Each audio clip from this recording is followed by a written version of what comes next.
Telugu Desam party కూటమి ప్రపంచం రాష్ట్రమంతటా చుట్టుముడుతుందని ఉరవకొండ నియోజకవర్గం టీడీపీ అభ్యర్థి పయ్యావుల కేశవ్ అన్నారు.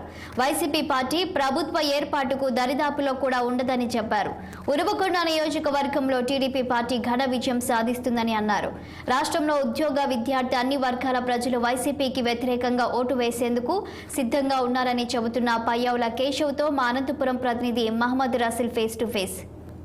తెలుగుదేశం పార్టీ అభ్యర్థి పయ్యావుల కేశవ్ గల్లీ తిరుగుతున్నాడు. ఈసారి ఎన్నికల్లో గెలిపించాలనేటువంటి విధంగా అత్యధిక మెజారిటీ ఇవ్వాలనేటువంటి విధంగా కోరుతూ ఉరవకొండ నియోజకవర్గంలోని మండలాలతో పాటు పట్టణంలోని ప్రతి గల్లీ తిరుగుతున్నటువంటి పరిస్థితి. మరి ఎలా ఉంది అడిగి తెలుసుకున్నాం. అసలు ఏ విధంగా ఆయన విజయ పరంపర ఉంటుందనేది అడిగి తెలుసుకున్నాం. మన చెంత పయ్యావుల కేశవ్ ఉన్నారు. సార్, ఇప్పటికే ఇంకా కేవలం 10 రోజులు కౌంట్ డౌన్. ఎలా ఉంది సార్? ప్రజలు ఏమంటున్నారు?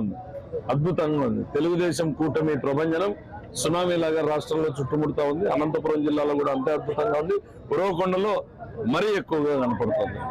అంటే మళ్ళీ మరోమారు వైఎస్ఆర్సీపీ పార్టీ విజయం సాధిస్తుంది, ఇక తెలుగుదేశం పార్టీ కనుమరుగవుతుంది అని వైఎస్ఆర్సీపీ చెప్తున్నటువంటి పరిస్థితి పైన మీరు ఏం మాట్లాడారు? దరిదాపుల్లో కూడా వైఎస్ఆర్ కాంగ్రెస్ పార్టీ కనిపించేటువంటి పరిస్థితిలో లేదు. ఇవాళ వాళ్ళకు వచ్చిన 151 సీట్లని మించి తెలుగుదేశం కూటమికి సీట్లు రాబోతున్నాయి.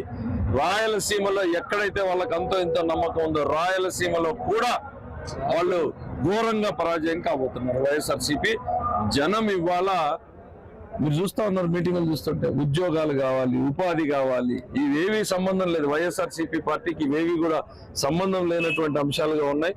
మహిళలు ఇవాళ తాగునీటి సమస్య కావచ్చు, పెరిగిన ధరలతోటి కావచ్చు, రైతాంగం నిర్లక్ష్యం చేయబడ్డం అనేటువంటిది కావచ్చు, అన్ని వర్గాల ప్రజానీకం కూడా ఈ రోజు ఈ ప్రభుత్వానికి వ్యతిరేకంగా ఓటు వేయడానికి సిద్ధంగా ఉన్నారు.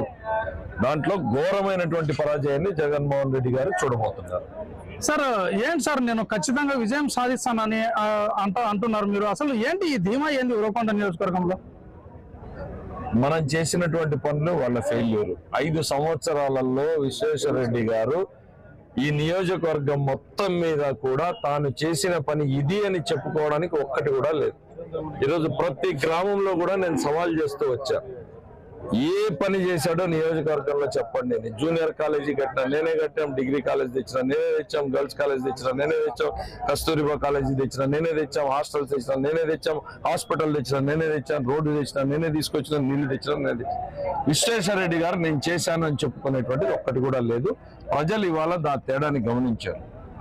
ఉరవకొండ ఎమ్మెల్యే అనంటే ఉరవకొండకు మొదటి కూలీగా పనిచేయడం పయ్యావుల కేశవ్ నేర్చుకున్నటువంటి పనితీరు. సో ఒక శ్రామికుడి విధానాన్ని స్పష్టంగా చూశారు. అటువైపు ఏమో ఒక చేతగాని అసమర్థుడిని విశ్వేశ్వరరెడ్డిని చూస్తున్నారు. కాబట్టి ఇవాళ ఏకపక్షంగా జరగబోతున్నాయి ఉరవకొండలో ఎన్నికలు. ఉరవకొండ నియోజకవర్గం మొదటి కూలీ నేనే అని మీరు చెప్తున్నారు. అయితే మీ అపోనెంట్ విశ్వేశ్వరరెడ్డి వైఎస్ఆర్సీపీ నాయకుడు. అసలు రాయదుర్గ ఉరవకొండ నియోజకవర్గానికి పయ్యావుల కేశవ్ చేసింది ఏమీ లేదు. ఈ రోజుకి సాగు తాగునీరు కూడా లేదు. కాలువల్ని కూడా పూర్తి చేసి రాజకీయం చేస్తున్నాడు, నీటి రాజకీయాలు పయ్యావుల కేశవ్ అంటున్నారు. ఉరవకొండ నియోజకవర్గంలో కాలవల్ని రేయింబగళ్ళు పనిచేసి పరుగులు పెట్టించింది నేనే అనేటువంటిది రాష్ట్ర ప్రజానీకానికి ఉరవకొండ నియోజకవర్గానికి తెలుసు. ఒకటి కాదు, రాగులపాడు చెరువు, వెంకటాంపల్లి చెరువు, పందికుంట చెరువు, లతవరం చెరువు, శేక్షాన్పల్లి చెరువు, ముదలాపురం చెరువు, ఇప్పేరు చెరువు, మోపిడి చెరువు, బెలుగుప్ప చెరువు, సిర్పి చెరువు, 11 చెరువులకి కిలోమీటర్లు తవ్వి కాలువలకు నీళ్ళు ఇచ్చాను.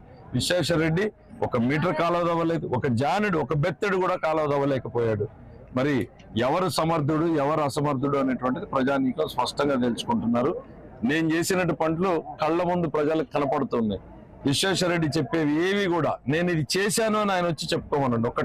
ఒక్కటి నియోజకవర్గం మొత్తం మీద ఒక్కటి చెప్పుకోవడానికి కూడా లేదు. ఏమైనా ఉంటే భూ కబ్జాలు మాత్రం ఉంటాయి. భూ కబ్జాలు ఒక్కటి ఉంటాయి, ఆధార్ కార్డు మార్ఫింగ్ ఉంటుంది, భూ కబ్జాలు ఉంటాయి తప్ప ఇంకా విశ్వేశ్వరరెడ్డి గారు ఈ నియోజకవర్గానికి చేసింది ఏమీ లేదు. సార్, హిస్టరీ రిపీట్స్ అంటున్నారు. ఏంది ఆ హిస్టరీ?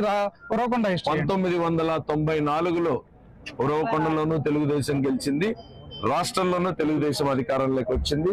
So 1994 repeats in 2024. ఉరవకొండలో అధికారం తెలుగుదేశందే, రాష్ట్రంలోనూ అధికారం తెలుగుదేశం కూటమిదే. సార్, మీరు మాత్రం అనేక సందర్భాల్లో ఎమ్మెల్యేగా గెలుస్తున్నారు. మరి మీ అభిమానులు ఇప్పుడే చూసాం ఒక సమావేశంలో మంత్రిగా కావాలని మిమ్మల్ని ఆకాంక్షిస్తున్నారు. మరి ఏంటి, ఈసారి కాబోతున్నారా? ప్రజల ఆశీస్సులు, భగవంతుడి కృప.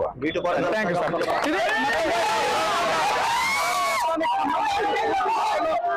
సాధిస్తాము, ఉరవకొండ నియోజకవర్గానికి మొదటి కూలి నేనే అనేటువంటి విధంగా పయ్యావుల కేశవ్ తెలుగుదేశం పార్టీ అభ్యర్థి చెప్తున్నటువంటి పరిస్థితి. రసూల్ 6 టీవీ, అనంతపురం జిల్లా ఉరవకొండ నుంచి.